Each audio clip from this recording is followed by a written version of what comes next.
ਚੰਗੇ ਕੰਮ ਤੇ ਲੱਗੇ ਹੋਏ ਹੋ। Come vecchio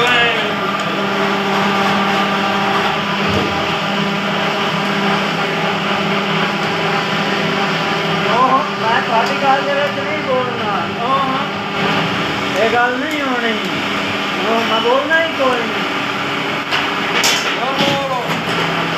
ਮੈਂ ਸਾਡਾ ਤੇਰੀ ਗੱਲ ਤੇ ਬੋਲਣਾ ਹੀ ਕੋਈ ਨਹੀਂ। ਮੈਂ ਬੋਲਣਾ ਹੀ ਬੋਲਣਾ ਤੁਸੀਂ ਕਰਦਾ। ਮੈਂ ਬੋਲਣਾ ਹੀ ਕੋਈ ਨਹੀਂ।